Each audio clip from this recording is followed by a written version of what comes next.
Welcome to the Dispatch Podcast. I'm Sarah Isgur. It's Jonah Goldberg and Steve Hayes. Guys, 5-year anniversary. Congrats. It's very exciting. It's very exciting. Yeah. And we've got the Dispatch Summit coming up November 12th here at the National Press Club in downtown Washington, D.C. If anyone listeners are in the area, you can sign up for it at thedispatch.com/summit. I'll be having a conversation with Judge Jim Ho, famous Fifth Circuit judge and Supreme Court shortlister. Steve, what else is on the agenda at this point? We've got a lot of good things planned. Let me just add before I get into some of the details. If you're interested in coming, you should do that right away because we do not have many tickets left at all. And I expect that will sell out probably shortly. Jonah is going to engage in a one-on-one conversation with Paul Ryan about sort of what the next Congress is likely to look like and the future of the conservative movement. You and I are going to talk to Mike Pence about sort of his views on the election, on what happened, on the post-election period, prospectively on January 6th, but also on sort of movement conservatism and sort of how he sees this moment. We're going to have a really good panel with Ro Khanna, representative from California, and Mike Gallagher, probably with another couple people that Mary Trimble is going to lead, our Morning Dispatch editor, about the world and what's happening in the world. We're going to have conversations about big tech, about global economy. I think it's going to be great. And probably most importantly, I think that Jonah's most excited about is there's a cocktail party at the end, 4:30 to 5:30. So if you want to go and talk to Jonah and ask him about his dogs, so see if he'll do a shot of Rumpelmints with you. People, speaking about Sarah's panel with Judge Ho, people may be interested to know that Steve was going to do a multimedia thing with his brother. He's a big television producer, but we just didn't have time because we decided that we had to put Ho before bro. Wow, Jonah. Wow. I went there. Wow. If you come and go to the cocktail hour, you can get more of those kinds of Jonah jokes in person. You can shake my hand and thank me for that at the cocktail party. Dear Lord. All right. Hey, before we jump in, as long as we're doing sort of housekeeping, Dispatch promotional stuff, we should also mention that we are doing an election night live stream. We're finalizing some of the details on that, but it looks like it'll be from 10 p.m. until midnight, 1 a.m. Until the troops knock on our door. Time period. And Jonah and Sarah and I think I'll be there for most of it because it looks like my shift on NBC starts a little bit later and then goes through the night in all likelihood. Jonah and Sarah will be popping in. We'll have, of course, other dispatchers. We'll have the Dispatch Politics team, and we're going to have guests. The goal is to have a really smart, thoughtful guest from each of the 7 battleground states who can actually walk us through what's happening and provide sort of real details and understanding rather than just kind of vamping and speculating. So we think it's going to be pretty great. We're excited about it as an alternative to some of the cable shout fests and, campaign surrogate nonsense that you can get elsewhere. So mark your calendars, as it were. Steve, I had this realization in the last 4 months. I've been to the majority of the swing states: Pennsylvania, really? North Carolina, Georgia, Michigan. And what was, I think, most remarkable about that realization is, in a really wonderful way, you would not have known that there was a presidential election going on in any of those states when I was in them. And I did long drives accidentally through Pennsylvania, for instance, where I went to the totally wrong city and then had to drive to a totally different city. I drove to Harrisburg only to find out that I was actually supposed to be in Lancaster.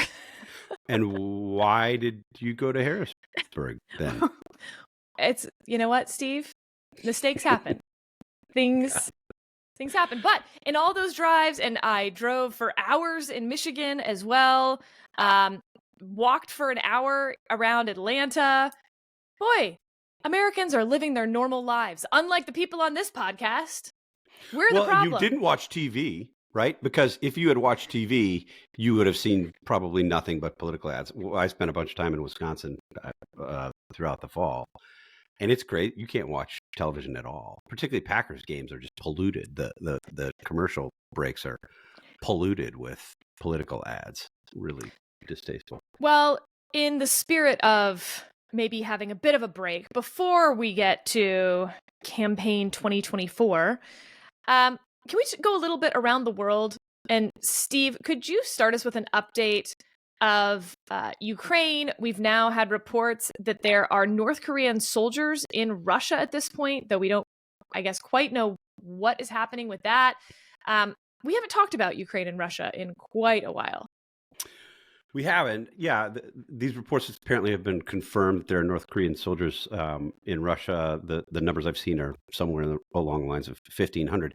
And this has gotten a fair amount of attention here in the United States. People are, I think, correctly frustrated by this, critical of it. And I am too. I share the frustration. I think it's bad faith. But we should understand that North Koreans have been supplying the Russians with ammunition for a long time. And probably the other help that the North Koreans have been giving the Russians all along is more significant than the provision of troops. I think the provision of troops in some ways is sort of an extended middle finger. And it's pretty aggressive, but I would say the other support is probably more significant.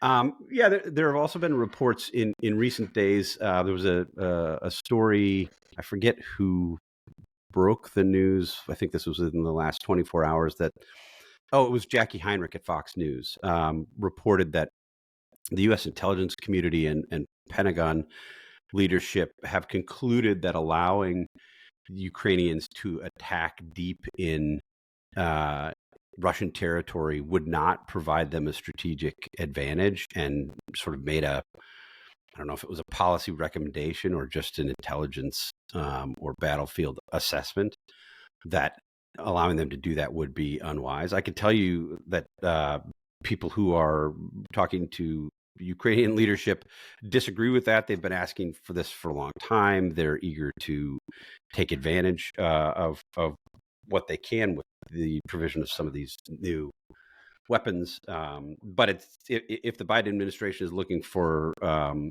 an excuse to not do it, they potentially could find one in this new assessment. And can we also do a little update on Israel, Gaza, Iran, etc.? Yeah, I mean, had a couple really interesting conversations about this over the past 72 hours. It is worth, because we haven't spent much time talking about it here, just pausing to reflect a little bit on the unbelievable successes that Israel has had in sort of intelligence and battlefield over the past really 3-4 months. If you look back to the late summer, sort of July, August timeframe, and then move forward through the fall, we have seen a near total decapitation of two of Iran's proxy fighting terrorist units in both Hezbollah and Hamas.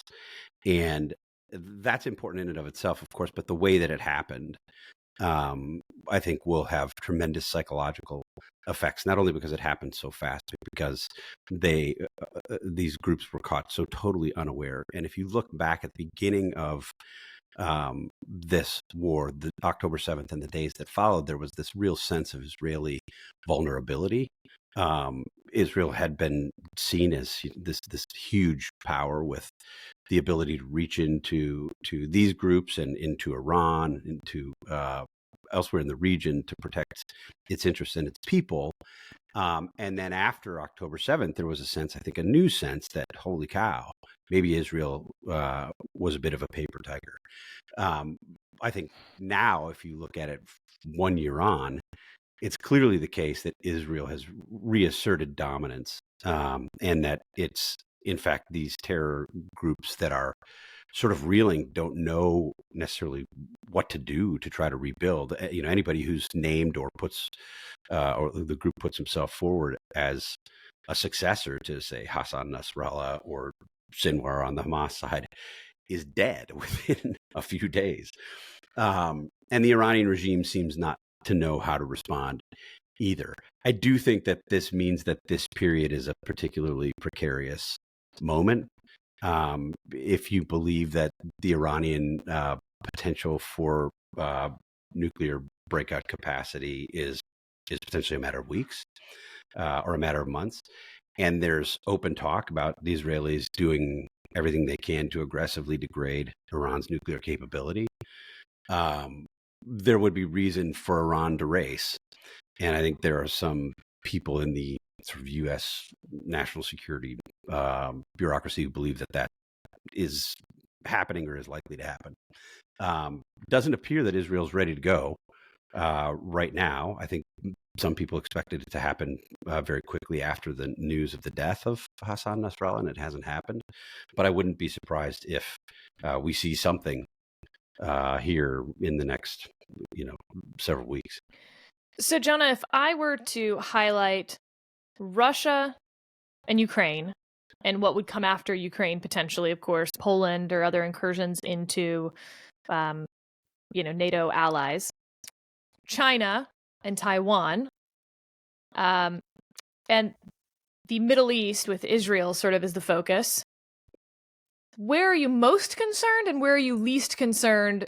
Let's just give it like a 3-year time frame. For the next 3 years, I'm least concerned about Taiwan, which is not to say I'm not concerned about Taiwan, but it looks increasingly like China's economic problems are real, and which, there's a large body of historical and political science research that says that makes an incursion into Taiwan more likely, right? Distract the people from their troubles, yada, yada, yada. I just don't think that's the way Xi works. I'm most concerned, I would say right now, about Ukraine, because Ukraine is losing. It is, I just did, almost an hour and a half with my colleague from AEI, Ken Pollack, about Israel and Iran and all that kind of stuff. And we got into some of this stuff, but I find it absolutely appalling that the General Secretary of the UN is going to this BRICS conference in Russia at a time where we're supposed to be isolating and condemning and sanctioning Russia. And I'm not happy that India and China are going, but the idea that the head of the UN, and in fairness, this guy Gutierrez is a hand-picked flunky in many respects of Putin's, but still, it is absolutely appalling, and it's a sign that the West, including led by the Biden administration, have not sufficiently ostracized and isolated Putin. And I think that is a huge problem because it has all sorts of cascade effects. I agree with Steve that the other aid from North Korea is more important than the troops, but I think the way to look at the troops is in some ways that's a favor to North Korea. North Korea hasn't tested its troops in like 60 years. They've never been in an actual fight. And there's going to be a lot. I've read a bunch of stuff on this, that there's going to be a lot of training up of North Korean troops that they get out of this. And that's pissing off South Korea for obvious reasons. And so I think that, Russia really is, and the reason why I'm less concerned about Israel is Israel's winning. Ukraine is losing, Israel's winning, and that's good. And not the Ukraine losing is bad, but Israel winning is good. And I think everything gets worse if Ukraine loses this war. And that looks like the most likely bad outcome of those three things right now. It's worse for Taiwan. It's worse for Israel. It's worse for the West. And it does not make me happy that we are setting this up for where Donald Trump, if he wins, can basically carve up a huge chunk of Ukraine, give it to Russia, and declare that he's a peacemaker. So it's not good. Steve, any parts of that you want to disagree with before we move to the domestic side of foreign policy? No, I think that's right. I hadn't really thought about it as much as a favor to North Korea, but certainly it is a favor to North Korea, because anytime North Korea is seen as engaging and seen as a country with allies, it's better than the sort of isolated, dysfunctional place that we prefer it to be and prefer it to be perceived. I do. And it's also a agree. favor to the 18 North Koreans who defected already. Right. Or I should say deserted. We don't know that they defected, but like there are a bunch of North Koreans who are going to be living in Kiev, I guarantee you, in the next 6 months. Yeah. I do. I do think, not just the actions of the UN head with respect to Russia and Ukraine, but including those. But I think, even if you are an internationalist, a globalist, as Jonah likes to say, conservative who thinks the United States should be engaged in the world, should use our power to sort of try to shape outcomes, to engage with multilateral institutions. I don't see how anyone can advocate engaging with the United Nations. It has become such a self-parody, and the kinds of things. I mean, you look at what Jonah pointed to on Russia, Ukraine with the BRICS countries. You look at the behavior of senior UN officials with respect to Israel and Hamas, and of course, Israel's UN's behavior with Israel going back decades has been embarrassing. I just don't see how anybody can really regard it as a serious institution at this point, and I think it's going to be something that if we ever get back to having serious substantive debates about these things in our politics, that's going to require some real rethinking particularly from conservative internationalists. All right, Jonah, let's move to the domestic implications of foreign policy. You already mentioned your concerns about if Trump were to win, but now let's move to a Harris administration. How do you see a Harris foreign policy playing out? And let's just continue with each of these three zones. I think Harris would be fine. Well, I shouldn't say fine. Harris, I think I'm least concerned about her approach to Ukraine, just because she's kind of bought in. She's surrounded by a lot of the Biden people who are bought in. She might actually lean in more than Biden has. She might not. I mean, I think the Biden administration has been so afraid of escalation that they've allowed the Russians to escalate on all sorts of fronts. And I have a very easy shorthand for how to conduct these kinds of foreign policy questions. I want everyone else to be really scared we're going to escalate. I don't want to be acting as if we're scared they're going to escalate. I'm more worried about Israel. I know she studied the maps, but I don't think she knows jack all about Israel, and her political and moral instincts are to listen to the worst parts of the Democratic Party when it comes to Israel. She's fighting it, and I'm glad that she's fighting it, and I'm glad that she has such a mercenary ambition to become president that she knows it's in her interest to fight it. And I also I think her husband is probably a bit of a backstop about throwing Israel completely under the bus. But I mean, we talked about this worst case, best case scenario stuff last week. I think odds are that Harris would be a tolerable but largely politically failed Democratic president. And that means the foreign policy would look like what you would expect from a failed Democratic president. I don't mean a catastrophe president. I just mean the usual mistake. She's not going to be popular. She's not going to have majorities in Congress. But she's not going to blow up NATO. She's not going to try and pull out of all sorts of alliances. And I think that's to the good.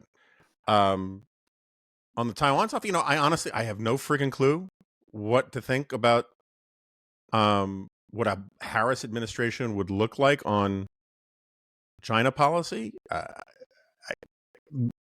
what is it? What do they call it? Bayesian analysis or Occam's razor or whatever would just simply say extend the Biden administration policy forward. But I don't know. I mean, I just thinking about it, I can't remember the last time I read something interesting or revealing or insightful about what Harris's approach to China would be. Steve? Steve's doing a slow nod. Yeah. He's trying to search his memory banks for something interesting that he's ever read about Harris and China, and he can't find it either. I think that's right. And if there's let me tee you up with something a little different. Sure. Which is Liz Cheney did a bit of a road show with Harris. This has sparked many a conversation. There's the strategic conversation of what exactly is the strategy of the Harris campaign that she's out there campaigning with Liz Cheney. There's the what exactly is Liz Cheney's pitch, because it didn't seem like the pitch was, hey, Harris will actually do stuff for conservatives or sort of reach conservatives where they are. Tim Walz went on Jon Stewart's show and basically disavowed anything about Liz Cheney or the Cheneys. But Liz Cheney, I think you've said this, Steve, that like if you share Liz Cheney's foreign policy, Harris makes more sense for Liz Cheney than Trump does. Why?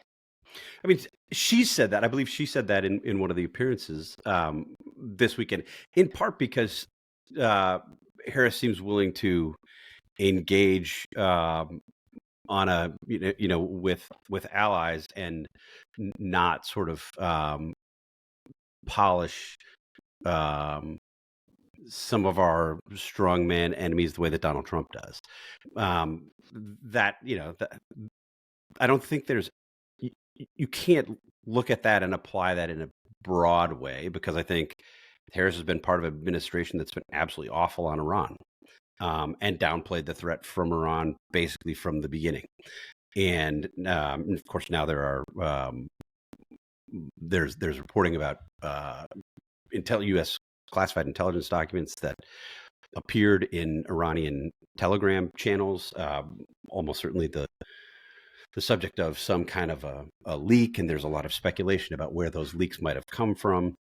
So if you believe what I believe about foreign policy, which is that we should use our power to shape outcomes, we should engage in wars only as a last resort, but we should be engaged. We should want to continue the post-World War II rules-based international order because it benefits the United States, and we shouldn't withdraw.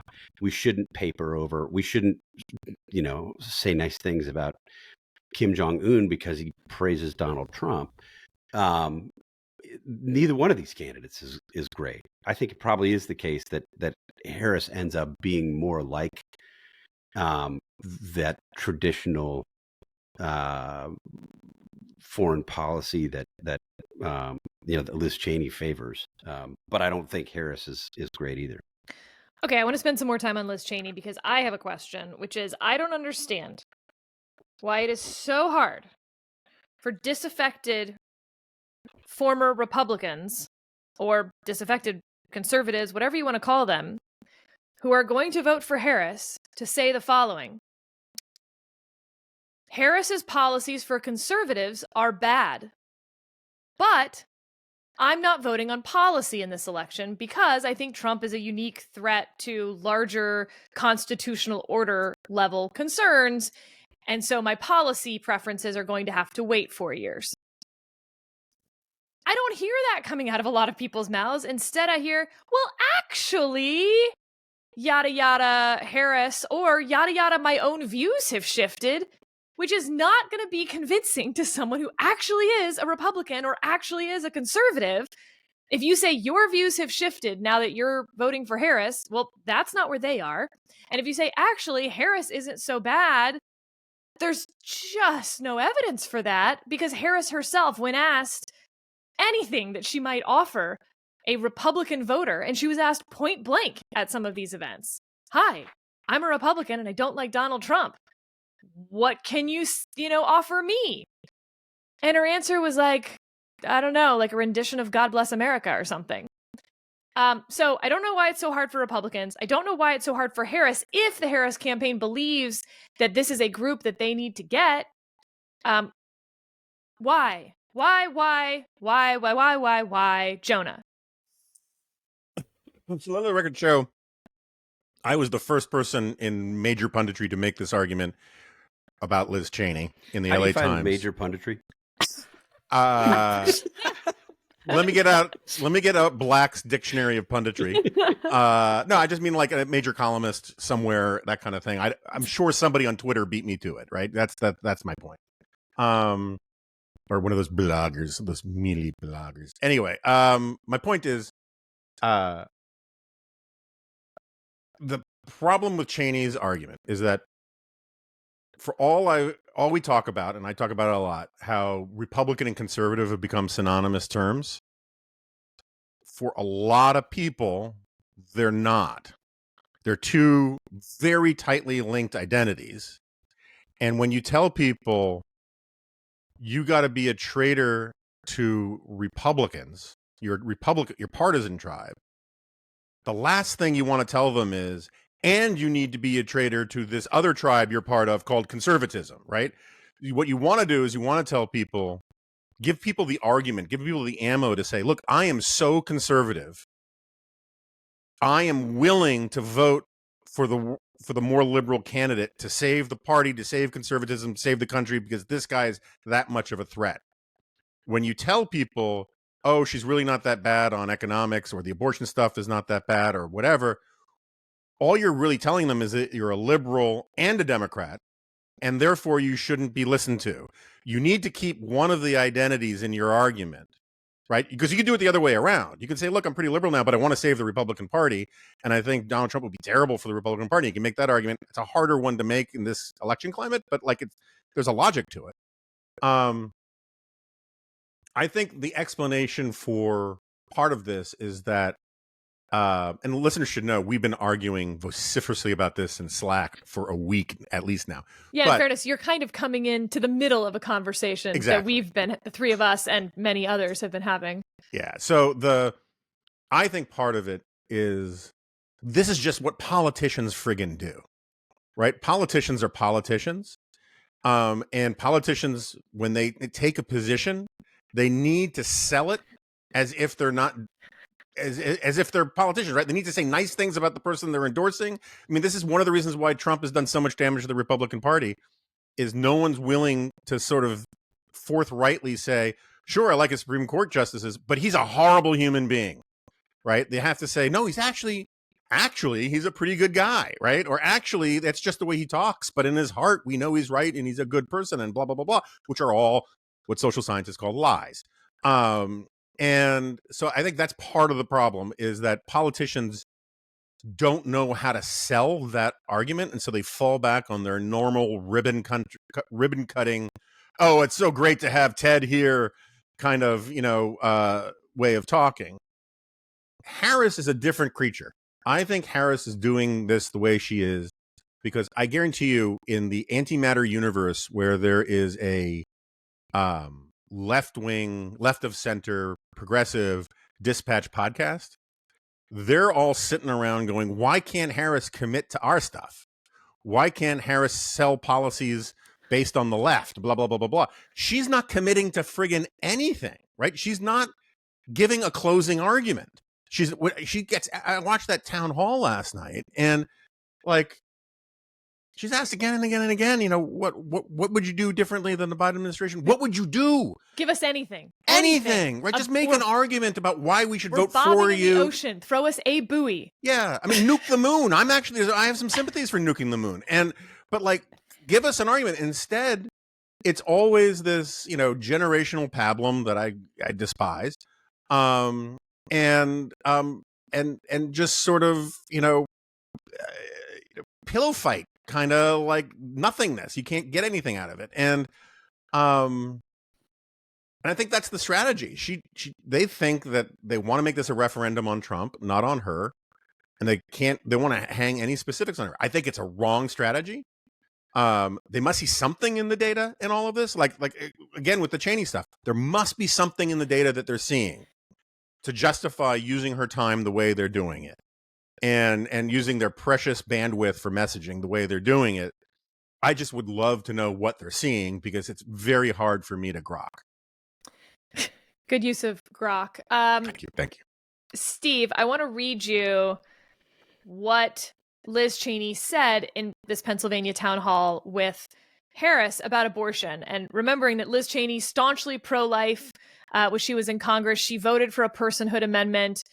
When asked about it, she said, "I think there are many of us around the country who have been pro-life, but who have watched what's going on in our state since the Dobbs decision and have watched state legislatures put in place laws that are resulting in women not getting the care they need. In places like Texas, for example, the Attorney General is talking about suing to get access to women's medical records. That's not sustainable for us as a country, and it has to change." And I guess I kind of want to take to task both sides that freaked out over this a little bit. On the one hand, you can believe everything Liz Cheney just said there and still be staunchly pro-life. As in, I'm staunchly pro-life, but these aren't the laws and this isn't the way to, it's, David French's point about, do you want to ban abortion or do you want to lower the number of abortions? Maybe that's the point Liz Cheney is making. That would be a great point to make, though, to a pro-life audience. It is a very weird point to make while sitting next to Kamala Harris, who has said that she will not support any limits, including in the third trimester, on abortion. When you're trying to convince pro-life people to support Harris, and your argument seems to be, yeah, but look how bad the pro-life side is. And so, Steve, I am left with the somewhat cynical thought bouncing around my head that Harris has said she's going to put a Republican in the cabinet. And if Liz Cheney wants to be that Republican, abortion may well be a litmus test. And so is this Cheney trying to make her abortion position fit into a Harris administration big tent abortion position instead of trying to actually help Harris win votes? So let's start there. I think for anybody to look at what Liz Cheney has done over the past 2 or 3 years and conclude that what she's really all about is political ambition is insane. Like, I think that is absolutely bonkers. We know what she could have done if she wanted to advance her political career, and that would have been to swallow her thoughts on Donald Trump, to say little about January 6th, not to, when Kevin McCarthy and Steve Scalise and others were pushing her to tamp down her criticism of Trump on January 6th, to tamp down her criticism of Trump on January 6th and sort of go along to get along. She didn't do that. I think she knew full well when she chose not to do that, that she was going to pay a political price for it. She understood that she was likely to lose her race, and she decided to do what she did anyway. She addressed this. The second big point.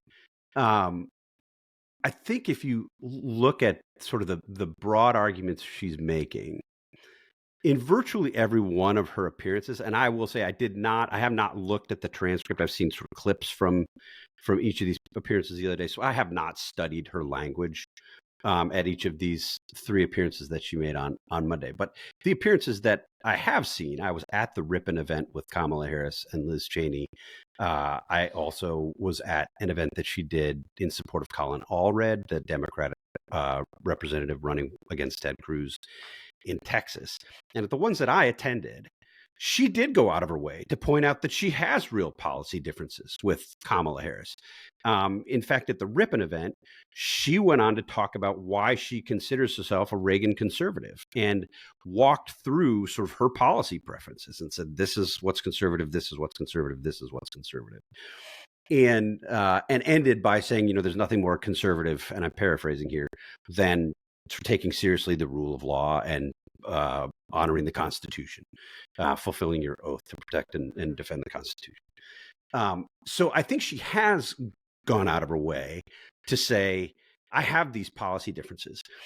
on the specific point about the cabinet job, look, I don't have any idea. Maybe if Kamala Harris is elected, Liz Cheney would end up in the cabinet. I'm very skeptical of that. I don't think Kamala Harris is likely to do that. But Liz Cheney was asked that question directly at the event, at the Colin Allred event. And I wrote that event up for Dispatch Politics, but just flat out ran out of time to include her answer there.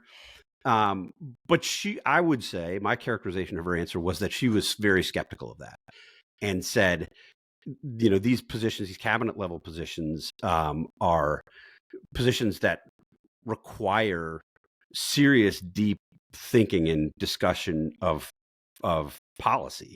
And I'm not where Kamala Harris is on a lot of these really important policies. I don't remember if I was inferring that the question was about sort of defense or state or a national security position, or if that actually was the way that the questioner posed the question.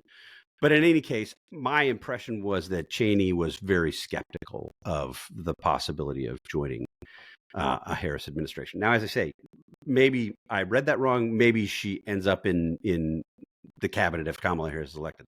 But I don't think there's much ground on which to say she's doing the things that she's doing because she's somehow really ambitious. I mean, I think virtually everybody agreed that she could have been Speaker of the House if she would have sort of kept her head down and walked the MAGA walk with everybody else. And she chose not to do that because I think she was making arguments based on what she believes. When it comes to being a pro-life voter who has, qualms with Trump, for instance, I guess I just don't understand the Harris strategy here. If you're going to appear with Liz Cheney and you're trying to reach those voters, this exchange seems particularly odd. What concessions would be on the table when talking about abortion rights? Religious exemptions, for example. Is that something you would consider with a Republican-controlled Congress? Right? So just to be clear, it's a Republican-controlled Congress in this hypothetical. Are you willing at that point to consider religious exemptions?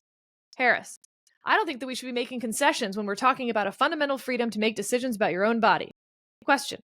To Republicans, like, for example, Susan Collins, Lisa Murkowski, who would back something like this on a Democratic agenda if, in fact, Republicans control Congress, would you offer them an olive branch? Or is that off the table? Is that not an option for you? Harris, I'm not going to engage in hypotheticals because we can go on with a variety of scenarios. Let's just start with a fundamental fact. A basic freedom has been taken from the women of America, the freedom to make decisions about their own bodies, and that cannot be negotiable, which is that we need to put back in the protections of Roe v. Wade, and that is it. Except, of course, that's not what Democrats want.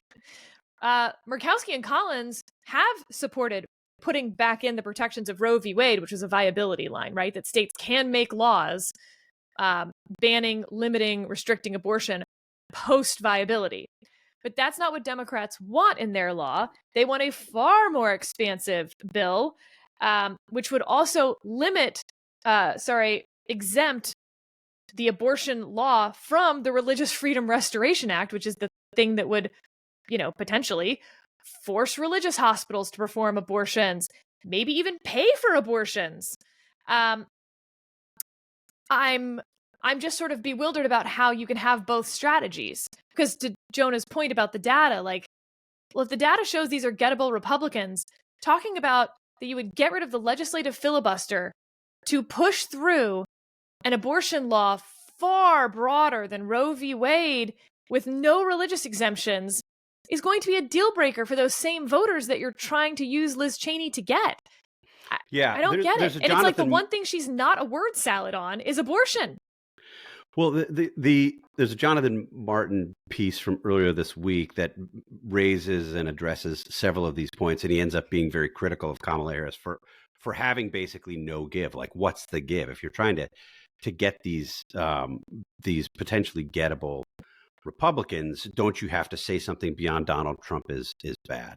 And there's a very interesting. This is this piece I'm trying to report and write for the website. I hate to even mention that publicly because I know right after he gets that Afghanistan piece, this one's coming, y'all. Bring scorn and mockery from these people. But there's a really, really interesting. First, it started as a Twitter thread. Now it looks like he's given an interview to the New Republic, to Greg Sargent at the New Republic. Ben Wickler, who's the chairman of the Wisconsin Democratic Party, and is regarded, I think, by Republicans and Democrats alike as a very, very savvy operative. I talked to one Republican who's worked in the state for a long time about Wickler, and he said, game recognizes game. This guy's really, really good. And his argument is pretty simple. He said, people who think that the purpose of the Liz Cheney, Kamala Harris appearance in Ripon was to win over truly undecided voters, sort of moderate, middle of the road, undecided voters, are not understanding what's happening. Those people will decide late, and they'll decide on the economy in all likelihood. What this is all about is winning actual Republicans, like hardcore Republicans who are so Republican that it would have been unthinkable for them to support Kamala Harris. But given the arguments that Liz Cheney is making against Donald Trump, would consider supporting Kamala Harris. Probably somebody like a Nick Alapundit on our team, and people sort of like that. And if you look, there's a really interesting breakdown of that vote in Wisconsin. Craig Gilbert, formerly of the Milwaukee Journal-Sentinel, still writes for them quite a bit, but now he's associated with Marquette University and their law school polling unit there, has this breakdown where he found that, and I'm quoting Ben Wickler from this New Republic interview, Gilbert found that of the undecided voters in Wisconsin, half were people who had voted Republican mostly in the past. 10%, 1/5 the number, had voted mostly Democratic in the past. And then 4 in 10 were actual swing voters, sometimes Democratic, sometimes Republican. So the job, at least in Wisconsin, but I think this applies certainly to Pennsylvania and Michigan, but probably beyond that, is to win over those disaffected Republicans. It's not to go for sort of, swing voters or Democrats. I think the most effective way to do that is to make a conservative case and to say, I am a conservative. I believe all of these things. I haven't changed my mind. And I think you have to vote for Kamala Harris because Donald Trump poses such a threat. And I think it's appropriate and necessary and I think potentially effective to talk about January 6th. I know people think voters are over January 6th. I'm not sure that's correct. But also to say, I am still very conservative. I haven't changed my views on all of these things. But despite all that, we can't have a policy debate in this election.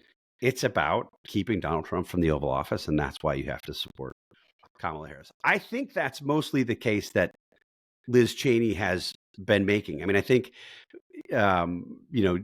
people point to the abortion comments. I think there was something else she said that people use as sort of an indicator of potentially her changing her mind. But I think basically she is saying, I'm a conservative. I've always been a conservative. Here are the reasons I'm a conservative. And for those reasons, I'm voting for Kamala Harris. Jonah?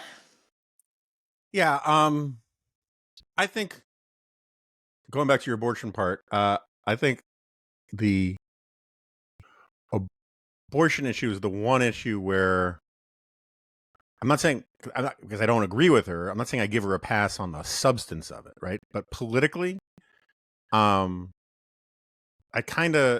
don't find the way Harris talks about abortion mysterious. They think that for every voter they lose by talking the way they do on abortion, they probably gain 1.5 or 2, right? And it's actually one of the only things she actually really clearly believes in and knows how to talk about with actual substantive conviction.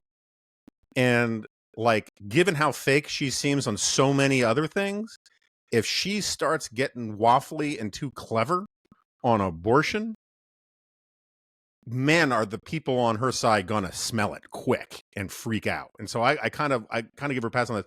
Plus, I think her abortion answers last night in the CNN town hall, I was trying to find the transcript and can't find it, but like, I remember at one point my wife was saying that was not a bad answer, and I was like, yeah, it sounds like Liz Cheney explained to her how to give that answer, because it's about how to, like, again, it's about how to talk about how there have been excesses in the wake of Dobbs that even pro-lifers are uncomfortable with. So, but Sarah, let me ask you something. Like, I talked to a prominent Democratic operative type person recently, and just to be clear, they're very worried. This person was very worried that Harris was going to lose.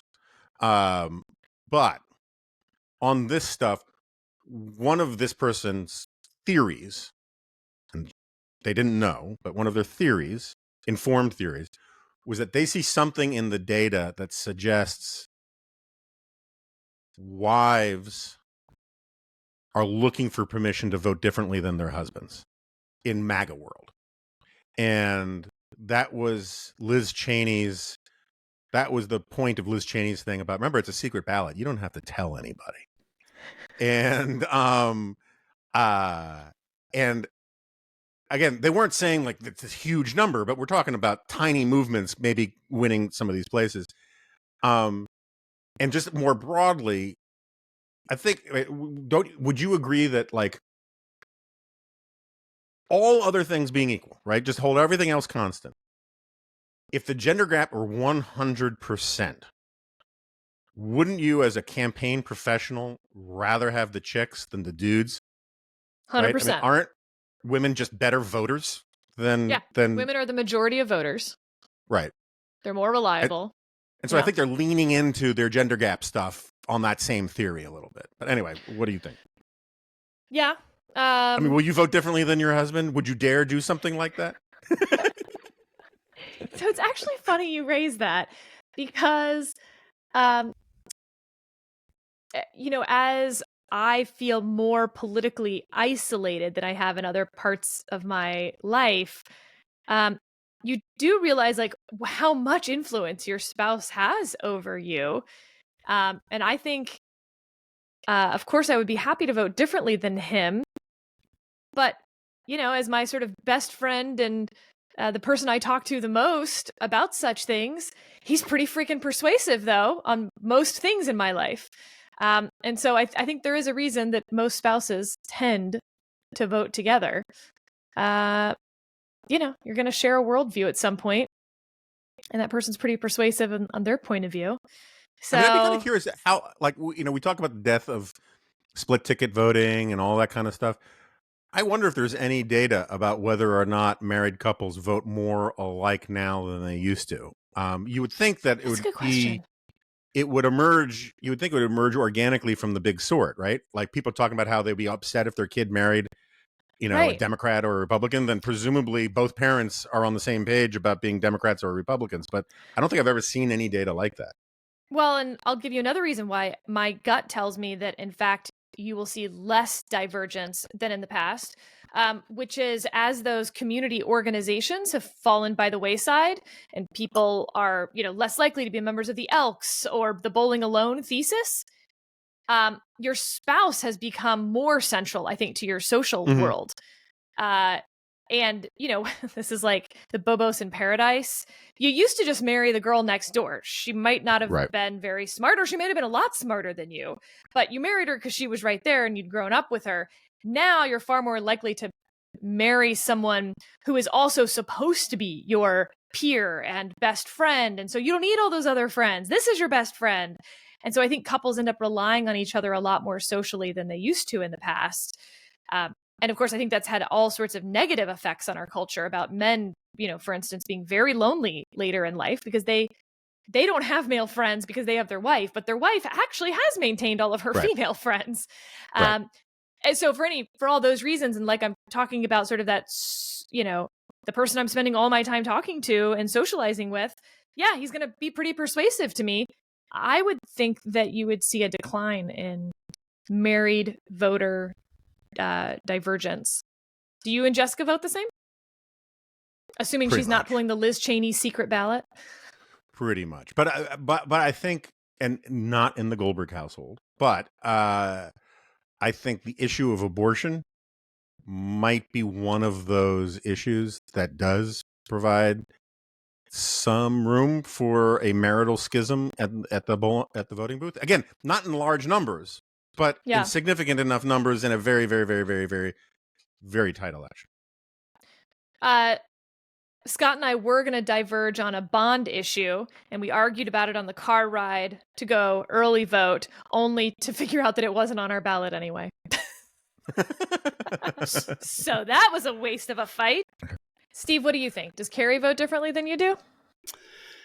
I think as a general rule, we've been pretty well aligned over the years. I mean, we sort of similar values, and we come to a lot of these questions from a similar. But she's occasionally wrong. but she's occasionally wrong. Yeah, I mean, I think it's an interesting question. Obviously, the two main factors, if you're looking at this electorate, are the gender gap and the education gap, right? I mean, that's likely what we're going to be talking about. When we have a winner, we're going to look back and we're going to look at those numbers particularly carefully. I mean, there will be all sorts of other different demographic shifts that I think are going to be interesting and might help us sort of define our politics going forward for the next 4 years, next 8 years, next 10 years. But certainly the gender gap and the education gap will be one of them. It doesn't surprise me at all that the Harris team wants to lean into that. And to go back to our earlier conversation about the two sort of most important issues, this Ben Wickler, chairman of the Wisconsin Democratic Party, said, basically they're making their final bet on sort of January 6th democracy, Trump as a threat, as issue number one, and abortion as issue number two. So I think Jonah's point that Harris firmly believes, this is a place where she actually has convictions. You can see this. I remember in the debate, she sort of had those halting answers to the economics questions, the tax policy questions. And then the second or third question was about abortion. And she totally hit her stride and answered it fluently and, really actually made a case. I think that reflects her interest in the position. But it is also the case that, she's unlikely to give concessions, even as they pursue, potentially MAGA wives. She's unlikely to give concessions that might win people over on this issue that they think is so important to their base. All right, this is our last episode before Halloween. And so I need to ask you, not worth your time, candy corn. It's just not a controversial thing. It's so good. It's addictive. What? And if you can eat just handfuls of it at a time, that's one of the best things to be able to do. And it's not just candy corn, it's those candy pumpkins. It's all of it. It's just so incredible. Do you like Peeps at Easter tasty. Too? Hate Peeps. Hate them. What? Can't eat them. They're very different. Peeps and candy corn are not the same thing. From a chemical standpoint? I mean, there's lots of sugar. You're right. There's overlap. There's lots of sugar. Candy corn is just great. I know this is a family podcast, but candy corns are Satan's turd kernels. They're disgusting. What's the best thing that your either you or your kids dressed up for Halloween some year? Well, I guess you don't know this about me, but for most of my daughter's life, we went as different kinds of zombies. And my daughter actually took lessons in theatrical makeup to go really hardcore with some of them. So our first, we've been zombie airline flight crew. We've been zombie clowns. Some of my Twitter followers say I still am. We should put those pictures in the show notes. I mean, it's incredible. She's unbelievably talented. Zombie. My wife and daughter were zombie cheerleaders, and I was a zombie football player. We've just gone a bunch of different ways with it. Yeah. Yeah. Steve, you've got a brood. I do. I mean, Did you do family themes, or do you let each kid choose? Yeah, I haven't really dressed up for a long time. Well, not for Halloween. They always the really interesting thing is it seems to me the kids dress up a lot longer than we did. By the time by the time I was 12, it was like uncool to wear costumes and to do the whole dress up thing. And I think like they're going to dress up till they're 30. They also do it seems to me, more than we did. They do group costumes. So like, my daughters will get together with a group of 6 or 10 and have sort of a theme. They'll all be some cartoon thing, or they'll be, I don't know what. And that was also not something that we did. We sort of did our own costumes. But I don't have any really memorable costumes since I think it was my 30th birthday. Well, Nate is going to go as an astronaut this year, and he went as an astronaut 2 years ago also, but we've really upped the costume. It's far more realistic this year. And Case is going as a space alien. Nice. And I think, Case is walking now, but like a drunken, creature. So the space alien thing is pretty fluffy, so hopefully that'll work out well on sidewalks as he falls. And with that, y'all, we are within 2 weeks of the election. Well within 2 weeks of the election. We only have one more Dispatch podcast until Election Day. Amazing. So next week, we'll actually have to dig into some of these numbers that we're seeing on early vote, on absentee ballot returns, all of that. And maybe that'll be a whole episode of Not Worth Your Time. And Chris Steyerwalt will be joining us for that conversation as well. So tune in next week for Dispatch Podcast, the penultimate election Dispatch podcast.